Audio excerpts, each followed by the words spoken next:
En 2023, on vous avait laissé sur ça.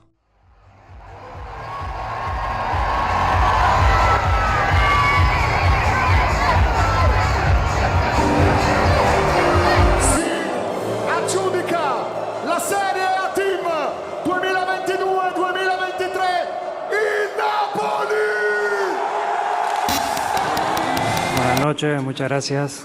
Comme chaque année, la vidéo qui retrace l'intégralité de l'année footballistique est enfin là. On est à quelques heures d'une nouvelle année. Je voulais vous souhaiter meilleurs vœux. Bonne année 2025. Prenez soin de vous, prenez soin de vos proches. Et moi, j'envoie le dernier générique. C'est parti.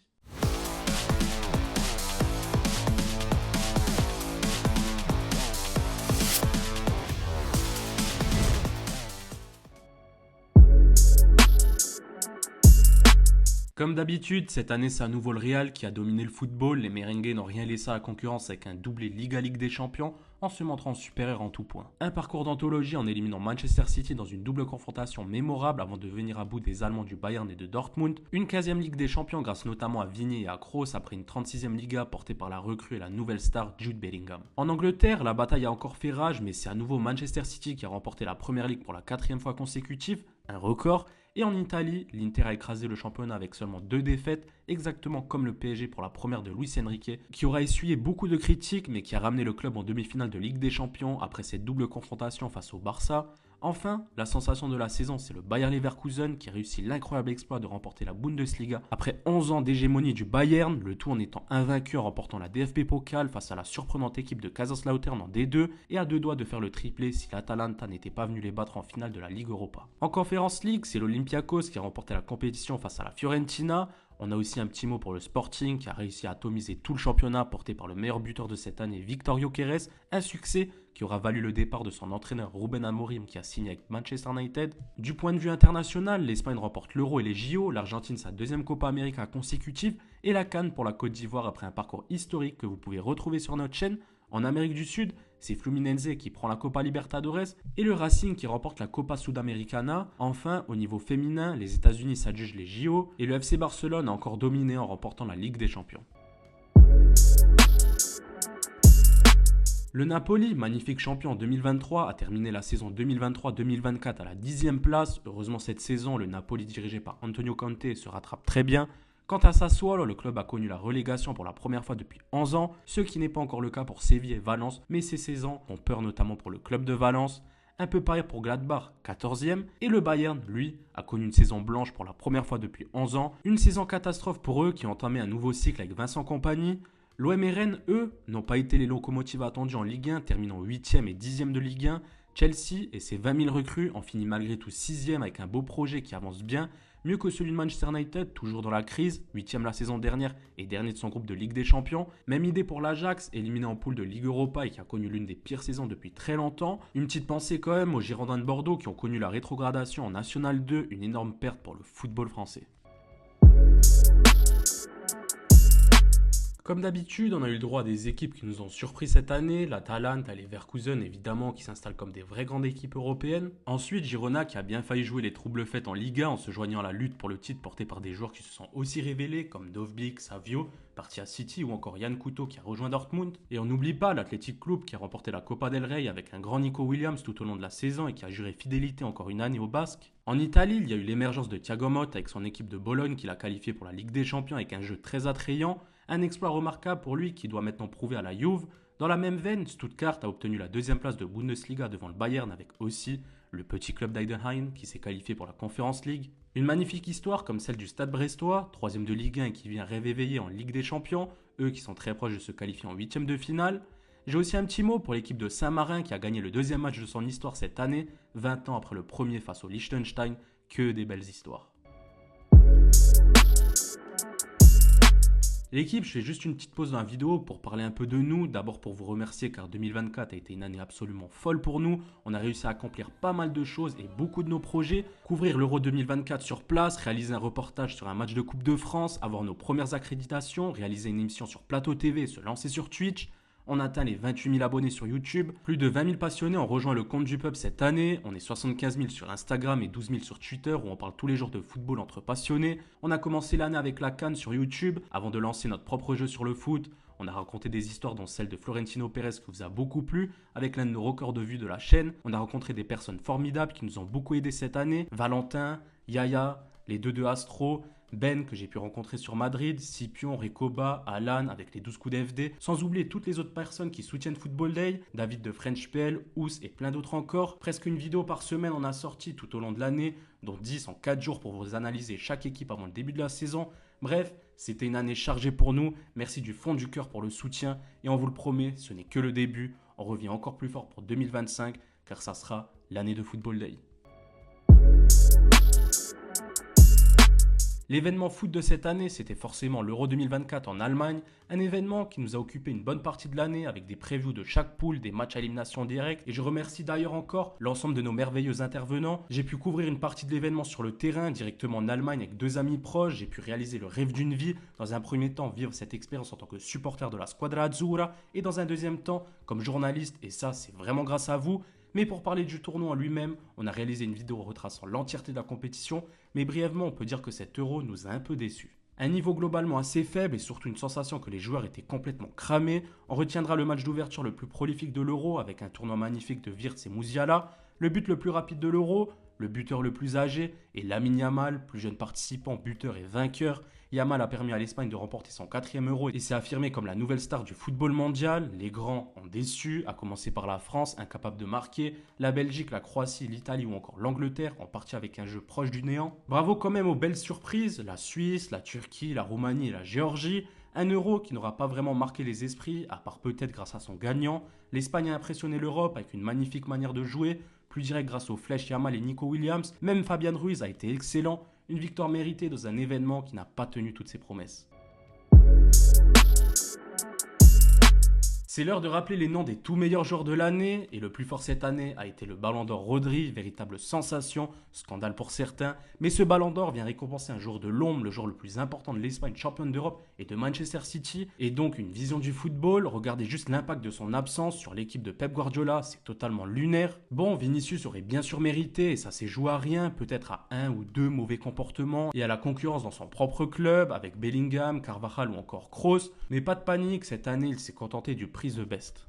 Au niveau des gardiens, c'est encore Emiliano Martinez qui a été sacré, lui qui a dégoûté les attaquants de PL et Lillois et qui a permis à l'Albiceleste de remporter sa 2e Copa América consécutive. Passons à Mister Carlo Ancelotti, évidemment encore élu entraîneur de l'année, une nouvelle Ligue des Champions qui le place peut-être comme le meilleur entraîneur de l'histoire. Enfin, pas de suspense, on en a beaucoup parlé, mais Lamine Yamal évidemment élu Golden Boy. On n'a sans doute jamais vu un joueur aussi fort, aussi jeune. On peut aussi lâcher un petit mot sur Aitana Bonmati qui a réalisé le doublé de Ballon d'Or féminin. Tout en haut du football féminin, 4 trophées cette année avec un but en finale de Ligue des Nations et de Ligue des Champions, c'était totalement légendaire. Comme chaque année, 2024 a été l'année de la fin pour certaines légendes. Toni Kroos est parti en légende, top 10 du Ballon d'Or, une nouvelle Ligue des Champions et en tant que l'un des meilleurs milieux du monde encore. Iniesta, lui, qui s'est exilé depuis quelques temps, a lui aussi rendu les crampons. Une vidéo sur chaque joueur est d'ailleurs disponible sur notre chaîne YouTube et tant qu'on y est, on peut aussi remercier une immense légende, une dédicace à Rafael Nadal, légende du tennis, fan de foot et véritable exemple pour nous tous. D'autres joueurs iconiques ont pris leur retraite, tels que Leonardo Bonucci a pris une petite pige au Fenerbahçe, mais aussi Raphaël Varane qui s'est arrêté à la stupeur de tous, Nani, Jesus Navas, les magiciens Thiago Alcantara et Eden Hazard, et le grand Pep qui avait encore sorti un Euro de malade. Chesney est parti, puis à moitié revenu au Barça, et on peut aussi citer Joey Hart, la légende féminine Alex Morgan, Joel Matip, Jérémy Ménez, Marouane Fellaini, Bafé Gomis, Andrés Guardado et Claudio Bravo. Félicitations à tous, vous êtes des exemples et vous pouvez être fiers de votre carrière. Vous resterez dans nos mémoires à vie. Certains ne sont pas à la retraite mais ont quitté leur club de toujours, commençant un nouveau départ, Sergi Roberto, Zielinski, Laporte, Martial, d'ailleurs Nacho ou encore Savic et Saúl. Et enfin les 2 grandes stars, Harry Kane qui est venu tout exploser en Bundesliga, chassant absolument tous les records de buts, et Kylian Mbappé qui a enfin réalisé son rêve de rejoindre le Real Madrid. Un début en demi-teinte pour une année 2024 très difficile pour lui, mais on a quand même hâte de voir son évolution et son possible rebond dans la vidéo de 2025. Et j'aimerais bien aussi vous dire un petit mot sur la retraite internationale de Olivier Giroud et Antoine Griezmann, 2 légendes de l'équipe de France. Malheureusement, tout n'est pas toujours heureux sur la planète football. Certains grands noms de notre sport nous ont malheureusement quittés, commençant par Mario Zagallo, double vainqueur de la Coupe du Monde en tant que joueur et 2 en tant que sélectionneur, décédé à l'âge de 92 ans. Le Kaiser Franz Beckenbauer nous a aussi quittés, dont on a rendu un hommage sur notre chaîne YouTube. Les légendes Gigi Riva, meilleur buteur de l'histoire de la Squadra Azzurra, Andreas Brehme, Johan Niskens et Sven-Goran Eriksson, qui a exaucé son rêve d'entraîner Liverpool avant de mourir, nous ont aussi quittés. Comment ne pas mentionner le légendaire consultant et source d'inspiration pour nous, Didier Roustan. Et enfin, Arthur Georget, ancien coach du PSG, Sol Bamba, le grand Toto Schillaci et Abdelaziz Barada, une pensée émue pour eux et leurs familles, eux qui ont participé à la grande histoire du football. Les nouvelles recrues du FC Prizan sont enfin là, avec un chef de file, Dani Alves, qui a pris 4 ans et demi de prison. Son compatriote, Robinho, en prend lui 9, 2 ans et demi de sursis pour Wissam Ben Yedder, accusé d'agression sexuelle. Pour une affaire similaire, Hugo Malo, ancien capitaine du Celta, évite la prison mais a pris une belle amende. Vinci Promes écope quant à lui de 6 ans de prison pour son trafic de drogue, excuse-nous Escobar. En passant, Anderson, l'ancien de Manchester, a pour l'instant évité la prison alors qu'il s'est retrouvé devant la justice pour vol aggravé, organisation criminelle et blanchiment d'argent. Mais dans les dernières heures, il a quand même pris une peine de 30 jours de prison en raison d'un non-paiement de la pension alimentaire de ses 2 enfants. Malheureusement, Paul Pogba a lui aussi connu une sanction de 4 ans après un test antidopage positif. La sanction a malgré tout été réduite et il devrait être enfin de retour en 2025. Cette année a été une année de renouveau pour certains clubs qui ont décidé de se séparer de leur entraîneur pour bien souvent recruter un autre bien plus jeune.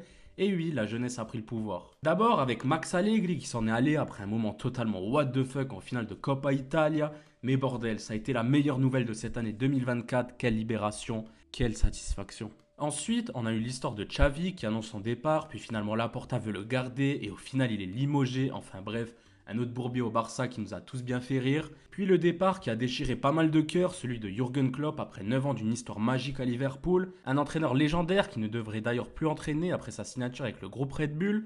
Dommage qu'il ne soit pas parti avec un titre de champion quand même. Puis on a eu le départ logique de Ten Hag, un départ qui a peut-être tardé, comme le disait Cristiano Ronaldo, mais place maintenant aux entraîneurs de la nouvelle génération avec Thiago Motta à la Juve, Compagno au Bayern, Maresca à Chelsea, Farioli à l'Ajax, De Zerbi à l'OM, Amorim à United, Nouri Sahin au BVB et Paladin à la Fiorentina. Tous font un bon début de saison dans leur club et seront à surveiller en 2025. Allez, on termine en beauté avec les joueurs qui ont explosé en 2024 et dont on suivra particulièrement les performances en 2025. Promis, j'arrête de le citer, mais 2024 a été l'année de Lamine Yamal, meilleur passeur de l'année. Son pote Nico Williams ne reste pas sur le côté, buteur en finale de l'Euro. Mais pépite de la Juve, Yildiz a récupéré le 10 et devrait incarner le visage de cette nouvelle Juve. Conceição vient à peine d'arriver et ses dribbles font déjà danser tous les défenseurs du monde, tout comme Cambias, qui est pour moi le meilleur joueur de l'équipe depuis 2 saisons. Lookman, le ballon d'or africain, s'est affirmé comme un top joueur à l'Atalanta avec les jeunes Scalvini et le fabuleux Ederson qui fait un boulot monstre au milieu de terrain pour permettre à l'ADA d'être leader du championnat pour le moment. Zirkzee a tout cassé à Bologne avant de connaître des temps difficiles à United, tout comme Calafiori, auteur d'un super euro et qui a gagné son transfert à Arsenal. On est tombé sur le charme de Pavlovic au Bayern, un milieu qui va sûrement compter dans les années à venir, tout comme Reinders du Milan, peut-être le meilleur milieu du monde actuellement. Cole Palmer, lui, a porté Chelsea et se montre comme un talent générationnel. Lenny Yoro, meilleur défenseur de Ligue 1, a attisé toutes les convoitises mais a choisi United, à voir maintenant ses grands débuts en 2025, parce que pour l'instant, le seul crack de United, c'est Kobbie Mainoo, absolument génial et même à l'Euro à seulement 19 ans. On a aussi eu l'explosion un peu incompréhensible de Rafinha, dit Ronaldinho, devenu l'un des meilleurs joueurs du monde, à voir combien de temps il va tenir à ce niveau. L'Allemagne a été aussi une terre de crack. Florian Wirtz est devenu un top mondial sans aucun débat. Madsen a brillé à Dortmund avant de partir à Aston Villa. On a aussi Ekitike qui revient bien, Angelo Stiller, Jeremy Frimpong, Grimaldo et Maximilian Bayer. Sans oublier le jeune Jamie Gintens, une vraie tempête sur l'aile gauche de Dortmund cette saison. Et bien sûr, Marmouche, joueur le plus décisif de ce début de saison. But, passe D, coup franc, lui va gagner son transfert à coup sûr cet été, pour le plus grand plaisir de tous les fans du football. L'Espagne a vu l'éclosion de Baena avec Villarreal, vrai créateur d'occasions décisifs, Miguel Gutiérrez, latéral de Girona, et Arda Güler qui monte assez régulièrement son talent, notamment lors de l'Euro.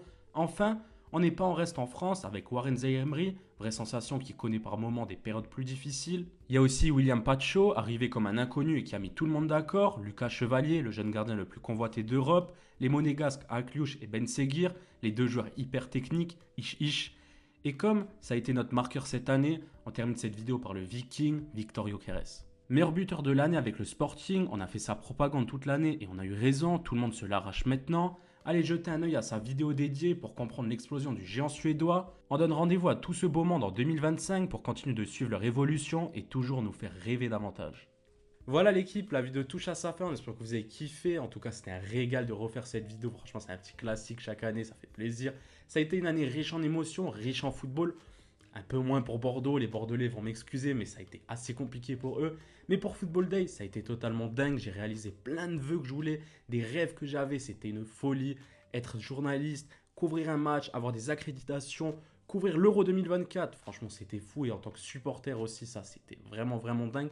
Bon, sur ce, moi, je vais vous laisser. L'année 2025 sera celle de Football Day, celle des 100K sur Insta, les 50 000 sur YouTube, les 25, les 30, les 40 000 sur Twitter. Franchement, on est un peu partout, ça fait plaisir.